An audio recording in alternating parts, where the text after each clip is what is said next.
hour 2, and I'm looking forward to this spot. One of the all-time greats at his position, won an MVP, Notre Dame, and I just happened to watch 2 nights ago Marshall, the Thurgood Marshall movie on the TV here in the hotel. That's played, the guy who plays him is the same guy who played Jackie Robinson, first black Supreme Court justice, and it's apropos that I saw that 2 nights ago because here's Alan Page, the first African-American Supreme Court, State Court justice in the state of Minnesota, and he says hello. Alan, long time, nice to talk again. Christopher Russo, how are you today, okay? I'm good. How are you? How are you enjoying our wonderful weather? Oh, I mean, it's cold, but I can live with it. I want to talk. Let's start there. A lot of games. That San Francisco game in 70 was awfully cold, 17-14. No heaters for Bud Grant at Old Met Stadium. How did you stay warm? It wasn't that cold. It just snowed a little bit, didn't it? Oh, that day against San Francisco, you might be right. But you played a lot of cold games here. How'd you stay warm? You recognize that you're going to be cold, and then you just ignore it. Easier said than done, isn't it, Alan? Well, after you've done it a while, you don't have a choice. And Bud didn't. What? Bud would not allow you to have the heaters on the bench. Isn't that correct? No heaters, no anything. We did have these capes that were about as thin as paper, which kept the wind off of you, but that was about it. And your first year, that was Bud Grant's first year, was it not? That's right. What was your impressions? He had won all those blue cups, whatever they're called, out there in Canada. Grey Cup. The Grey Cups, I'm sorry. So you come to Minnesota in 67, and here's the Bud Grant, who turns into a Hall of Fame coach later on. You, of course, were a Hall of Famer, as we all know. How about that first training camp with a novice NFL coach? Let me hear some thoughts. Well, you have to remember I was a novice NFL player, so I didn't know any better. It was a long camp. I had played in the college all-star game and showed up in Mankato, Minnesota, where our training camp was held. And that first night, played in I think it was a Saturday, the Friday night before I'd played in the college all-star game. And the Saturday night I started in an inter-squad scrimmage. So my introduction was immediate and full force. Wow, 2 games in too many days.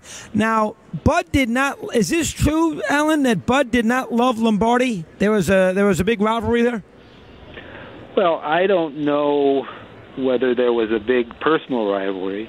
Certainly, there was a rivalry between the teams, and it got sort of cast as a great rivalry. But I'm not so sure that there was any personal rivalry there. You were not. So you did. No, I just don't know. You don't know, and obviously, Alan, that first year I was Lombardi's last in Green Bay. How about participating, and Era Parsegan, who just passed away too, but how about you involved in, at the time, everybody thought the greatest college football game of all time, at Michigan State, 10-10 with a banged-up Notre Dame team for the great Parsegan with the Irish, Alan. Give me some thoughts on that. Well, and a great Michigan State team. It was... In terms of hard-hitting games, that was probably of my college career, and maybe even in my professional career, one of the hardest-hitting games that I'd ever played in. I mean, there was a lot of football talent on the field that day, and I think everybody at the end of the day was disappointed with the score, but the reality is that both teams played their hearts out, and sometimes it doesn't work out the way you want it to. And I know that he always, and rightfully so, he never liked the idea that he played for the tie. Doherty kicked back, punted back to Notre Dame late in that game, 10-10. Well, late in the game, and they had a field goal kicker that was pretty good and probably could have, from the point where they kicked the field goal, where they punted, he was in a position either there or with a few more yards right to hit a field goal. The reality is that one of the things I loved about playing for both Era and Bud was that their approach to the game was do the things which will allow you to prevail. Don't get distracted by outside influences, and just take care of all the things that give you a chance, and don't do things that won't give you a chance. And, that's what we did. We had a better chance of maybe something good happening, taking the approach that Era took. On the other hand, taking some other approach like putting the ball in the air would have diminished those chances of winning dramatically. No, he made the right. No Coley O'Brien at quarterback and no Nick Eddy. That was the proper play. I mean, to run out that clock, he had another game to work with. He always got annoyed by. I don't even know it was necessarily running out the clock. I mean, you run the football. I mean, maybe somebody breaks something. Correct. You never know. You don't. All you need is, however many yards to get in the field goal position. Did you start 3 years for him at Notre Dame, Alan? Yes, I did. Now, he got there, I'm trying to think, where did you, he got there, 62, 63, so you had just gotten on campus, right? He showed up on campus in the spring of 1964. Wow, and you were a sophomore, yes. It was this, at the time he showed up, I was still a freshman. He showed up in the spring. We had our first team meeting, and I can hear to this day him saying, football is a relatively simple game. It requires you to do two things. I mean, it requires you have to do two things: maintain field position and maintain possession of the football. And if you do that, if you do those two things, good things will happen. For me, that was kind of an aha moment. The game really is just that simple. It's fascinating. I just thought of it, and I didn't want to interrupt you there, and we'll get to the Vikings in a second because I'm into them too. You've had nobody in the world, very rarely do you have two incredible careers that are totally separate. You have a Hall of Fame football career. You play for Parsegan. You play for a Hall of Fame coach in Grant. You play in four Super Bowls. Four Super Bowls. You play in four Super Bowls, and then you go on to become a state Supreme Court justice in this state. I mean, one of the career is fine. You had two. Which one are you more proud of? Well, I'm still trying to figure out what number 3 is going to be. No, that's right. You have that. Maybe you'll be a tuba player. Don't you play the tuba with the Great Marathon here? No, as much as I love football and as great as my career was, the opportunity to serve the people of Minnesota on the Minnesota Supreme Court is something that I can't even articulate how important that is. Not just for me, but for really for people generally. Did you see the Thurgood Marshall movie? I did. My wife and I don't go to movies often. We made a point to see that. Great film. Loved it. I live in Connecticut, so I don't know anything about that case, but I know all those towns where those jurors came from. And I did not realize how significant that case was for Marshall. Were you one of these guys? Now, he became a Supreme Court justice in the Supreme Court in '67, so that's your rookie year. Right. Did that resonate with you at the time, or were you too immersed in the NFL, trying to make a team in the NFL at the time? One of the things that interested me in the law was Brown versus the Board of Education. That, for me, was kind of life-altering. And to see Thurgood Marshall, given where we had been as a country, to see him become a Supreme Court justice, that was beyond anything that, for a young man like me from Canton, Ohio, young black kid from Canton, Ohio, that was beyond anything that anybody could imagine. 1954, right? Was that 54? 1954 was Brown. Right, and he argued that. Didn't he argue that in front of the Supreme Court and won, correct? He argued it, and he argued many of the cases that led to Brown, that built the momentum that put the court into position to overturn what was then Plessy versus Ferguson and certainly sound the death knell for state-sponsored segregation. Would you have become as successful as you were as a Supreme? I know that's the wrong word to use, but would you have become such a renowned state justice if it wasn't for your football career, or did one lead perfectly into the other? I think one led perfectly to the other. I think much of the success that I had both on the athletic field and in the law can be attributed to my parents, who reinforced at every opportunity the notion that education was important and an important tool. And the other thing they reinforced was seeking excellence, being as good as you can be at whatever you do, whatever that was.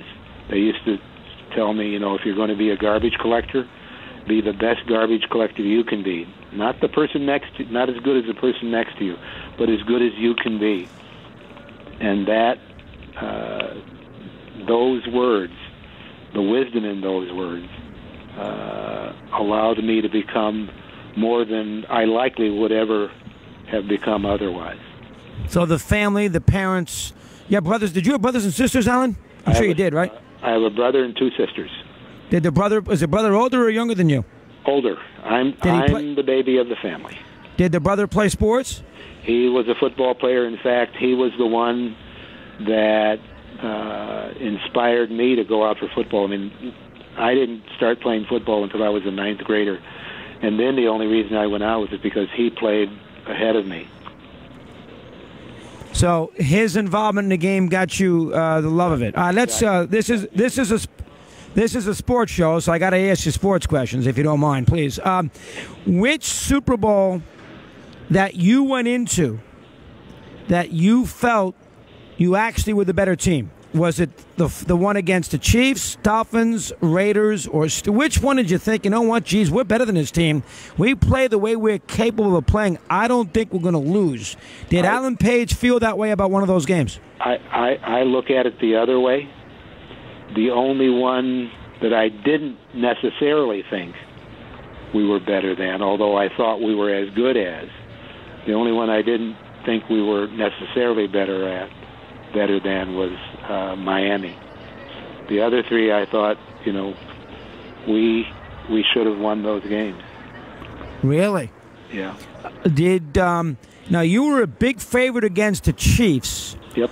Now that game is a very underrated game in the history of the AFL because it eliminated the idea that the Jet win the year before was a fluke. Was a fluke.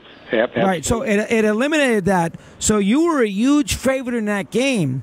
Now, the Chiefs had played in Super Bowl once. They had a lot of experience. But, he was a crafty coach. Dawson knew what he was doing. And obviously, with Otis Taylor and folks like that, you felt that you should have won that game against Kansas City there in Super Bowl IV. Absolutely. We were a team that scored a lot of points that year. We were a team that scored a lot of defensive points. And I think we were in shock when we didn't win. But it was clear when the game started that it wasn't going to be, and I don't think anybody thought it was going to be a cakewalk, but it was clear when we started that, I can't remember, Jan Stenerud kicking field goals from, 48 yards out, and which meant that all of a sudden you can't let them get basically past the 50. Right. That gets to be a challenge. And then when you don't either get any offensive production or you don't manage to score on defense, then you're in a fight for your life. Alan Page doing a great job. Remember, in those days, folks, the goalposts were at the goal line, so that's why Alan says at the 50-yard line they were not back at the end zone. Right. Now, that Miami team, they ran the ball great against you guys, and they had obviously won the Super Bowl the year before, and that was their third straight. So that is why you felt that was going to be a hard game, correct? Well, we just knew that they were a really good football team.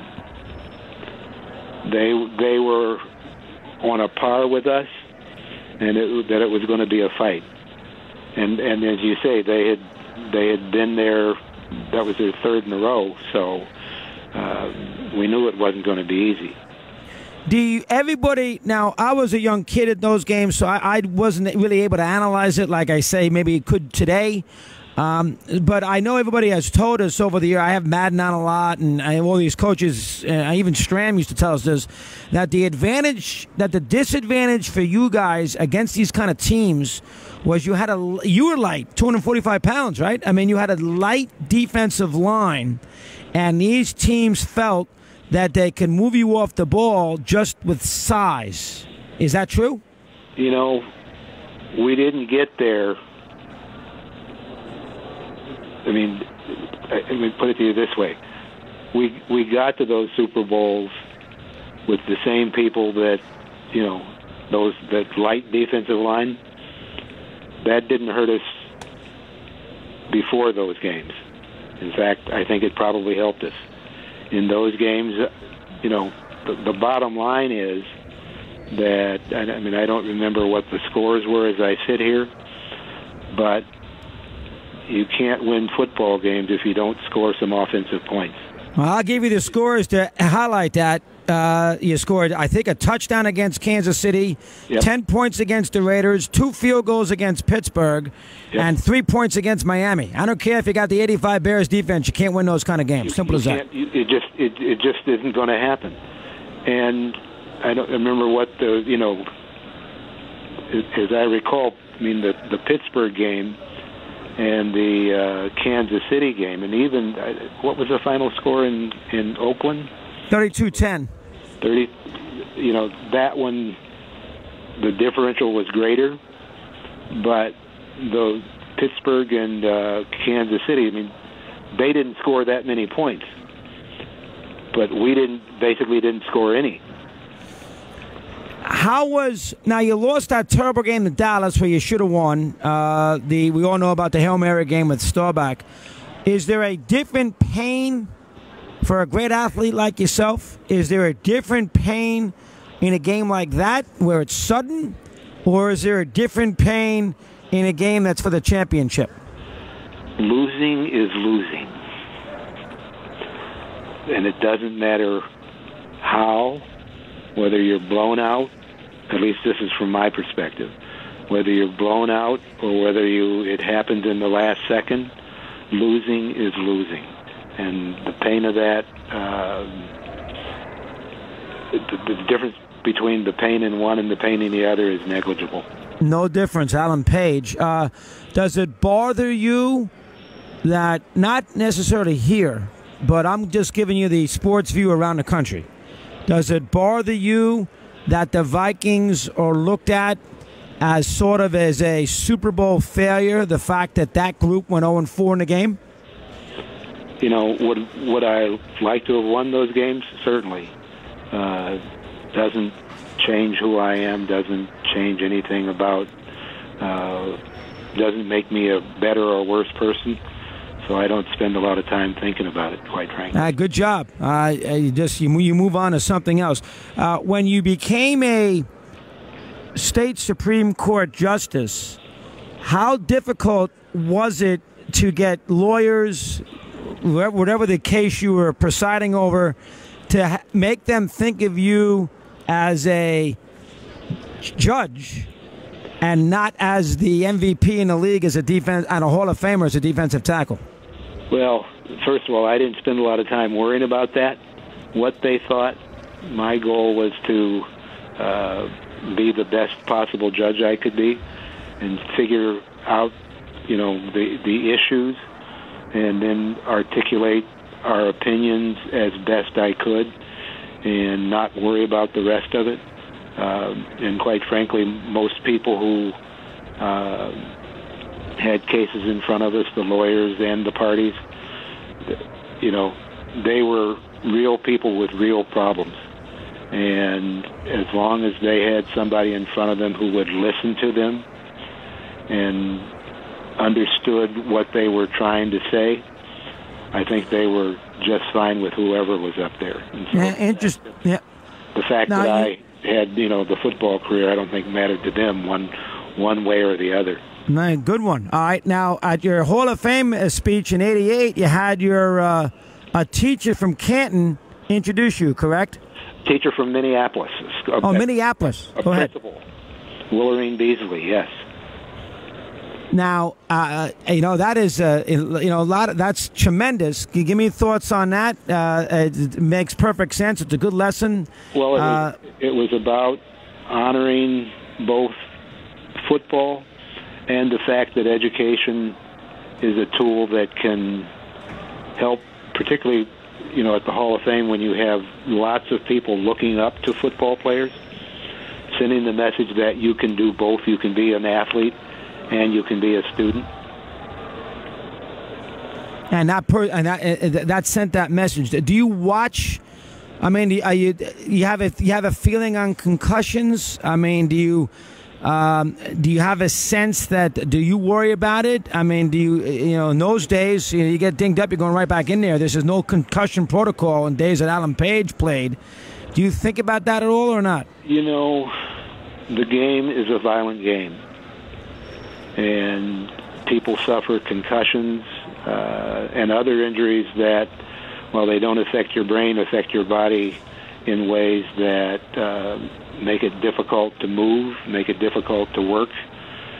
And I think in the end we have to decide, both on the player side and on the fan side, are we willing to continue to participate and to watch the game as it is? I mean, I'm not sure, given the nature of the game, I'm not sure what you do to eliminate the threat of concussion. Right. I'm just not sure what the answer to that is. You play the game. It's almost part of the price that you pay. Are you bored by the NFL? You get your fill of it? Do you still watch every week, Alan? Do you care about the game this week? What's your take on that? I've never been much of a fan for watching. I'm a fan from afar. I'd kind of like to see the scores every week, but beyond that, I don't spend a lot of time watching the game. Sort of been there, done that. And I think it's great to have the game here in Minneapolis. It's great for this community. And as far as who wins, I wish them both good luck. I don't have a preference one way or the other.